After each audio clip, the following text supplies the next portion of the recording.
기시다 총리가 9월 초 방안을 검토하고 있다고 합니다. 가장 최근의 방안은 5월 말이었고요. 윤 대통령과는 불과 한 달 전에 만났습니다.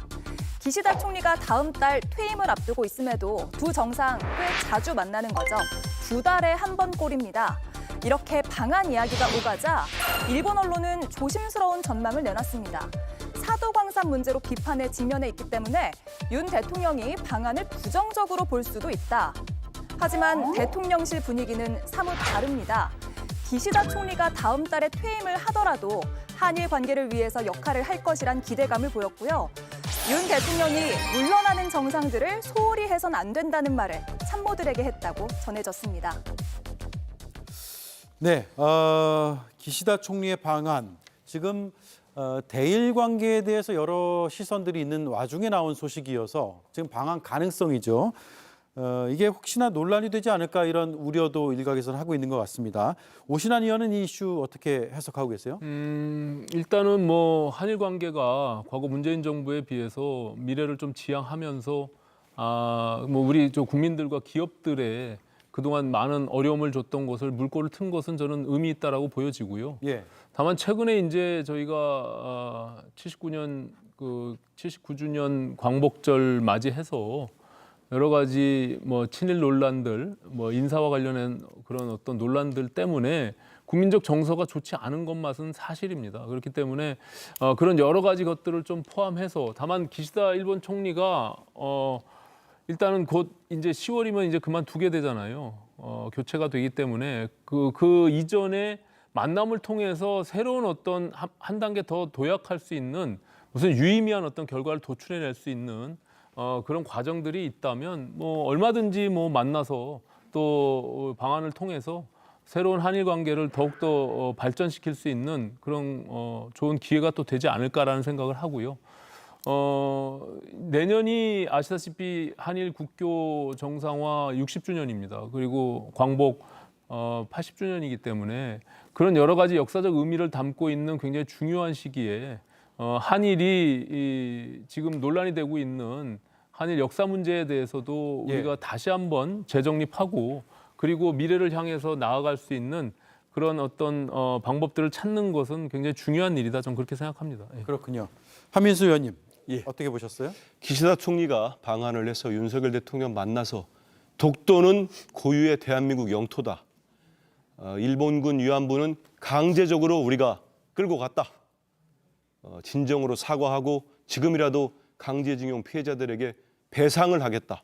보상이 아닙니다. 배상을 하겠다. 불법성을 인정하고 그렇게 말을 하지 않는 한 지금 여러 가지 문제로 특히 김영석 독립기념관장 문제로 이 윤석열 정권의 정체성까지 의심받는 상황에서는 결코 득이 될 게 없을 겁니다. 네. 자칫하면은 정말 불에 기름을 붓는 일도 있을 거예요. 전 최근에 사도광산 문제도 있었지 않습니까? 그 언론 보도를 통해서 일본 집권 자민당 내에서 한국에 친일 정권이 있으니 협상하기가 참 용이하다. 이런 얘기를 하고 윤석열 정권이 있을 때 독도 영유권 문제를 해결해야 된다. 이런 얘기를 했다는 기사를 접하고 정말 참담했습니다. 정말 윤석열 정부가 우리 대한민국 정부인가? 이런 의심이 들 정도에 참담했는데 정말 기시다 총리가 온다면 이번만큼은 윤석열 대통령이 우리 손으로 뽑은 대한민국 대통령답게 우리 국익을 위해서 우리 역사를 위해서 좀 제대로 응해줬으면 좋겠다. 이런 주문해봅니다. 예. 윤석열 대통령과 기시다 총리가 11번 만났습니다. 그러니까 다음 달 방한하게 된다면 12번째 만나게 되는 거죠. 그 11번의 과정 짧게 저희가 정리했는데 한번 보시죠.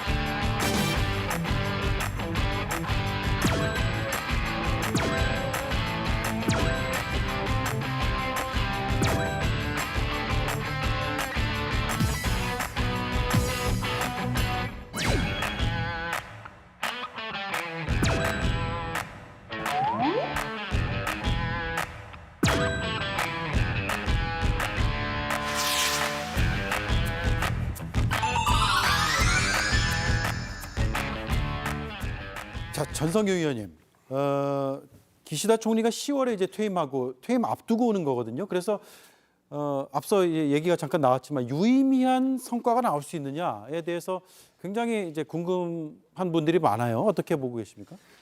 윤석열 대통령이 워낙 일본의 부탁을 잘 들어줬기 때문에 지금 또 마지막까지 와서 어떤 부탁을 하고 갈지 좀 걱정이고, 단 전 윤석열 대통령하고 기시다 총리가 그 지지율 그래프 변화 추이가 굉장히 비슷합니다. 그래서 그 두 분이서 굉장히 아픔을 공유하고 있다라고 생각을 하고, 윤석열 대통령께서 기시다 총리가 왜 퇴임하는지를 한번 봐줬으면 좋겠습니다. 지금 지지율이 뭐 20%대로라고 저는 보도를 봤는데, 예. 윤석열 대통령이 왜 기시다 총리가 퇴임하는지 고민해보고 지켜보고 마지막 모습도 함께 봤으면 좋겠습니다. 예. 조국혁신당의 김준영 의원이 어제 여기 출연해가지고 이런 얘기를 했어요. 내년 신한일 공동선언이 발표될 수 있고 그걸 준비 중인 것 같다. 그런데 과거사에 대한 면죄부를 주는 내용이 담길까 봐 걱정된다. 이게 조국혁신당에서 이렇게 걱정하고 있는 게 맞습니까? 예, 걱정합니다. 그 외교는 흔히 51대 49의 예술 뭐 이렇게 얘기를 하는데 12번 만나는 동안 99대 1, 100대 0 정도 되지 않았습니까? 내년이 60년, 한일 수교 60년인 동시에 을사늑약 120주년이 되는 해입니다. 예. 지금 용산 대통령실의 외교 사령탑이 누굽니까? 실세가 김태효 차장 아닙니까? 이분이 계속 하는 얘기가 중요한 것은 일본의 마음이다 얘기를 하고, 그걸 해명한답시고 한 얘기가 너무나 잦은 사과로 피로감을 느끼고 있다, 이런 얘기를 했습니다. 이분이 만약 신한일 공동선언 이런 걸 준비를 한다면 나올 게 뻔합니다. 이제 60년이나 됐는데 과거는 잊고 미래로 가자라고 얘기를 하겠지요. 신한일 공동선언에 이런 게 포함될까 걱정이 됩니다. 양국 분쟁의 소재인 독도 문제를 이제 60년이나 됐으니 성숙하게 푸는 방안을 찾자라는 방식으로 마치 그곳이 분쟁 지역인 양, 이 분쟁을 해결해야 되는 양, 소유권을 나누는 게 성숙한 어른들의 협상인 양 얘기하지 않을까 몹시 걱정됩니다. 예. 자, 9월에 방안을 하게 될지 봐야 되는데, 네, 오신환 제가 한 의원님 말씀만 말씀하시죠. 드릴게요. 예. 뭐 전혀 있을 수 없는 이야기를 가지고 자꾸 추측하면서 독도 문제나 우리 대한민국 침탈에 대한 역사 문제를 합리화하고 정당화해주는 어떻게 한일 정상의 만남이 있겠습니까? 그거는 무리한 해석이고요. 어차피 외교도 사람이 하는 겁니다. 서로 11번의 만남 통해서 서로 맺었던 여러 간의 신뢰나 우호 관계 속에서 새로운 어떤 미래를 나아가기 위한 두 분의 정상회담입니다. 일본의 뭐 극우 인사들이 한 발언들이나 매체들의 내용들을 그것을 빌어서 대통령들의 만남을 조롱하고 비아냥거리는 것은 저는 옳지 않다, 그렇게 생각합니다. 예, 9월에 방안 가능성만 지금 나온 상태에서 이뤄질지를 좀 지켜봐야 됐고요. 일단 방한하게 된다면 어떤 뭐 발표가 있을 수 있으니까 그때 성과 여부도 따져볼 수 있을 것 같습니다.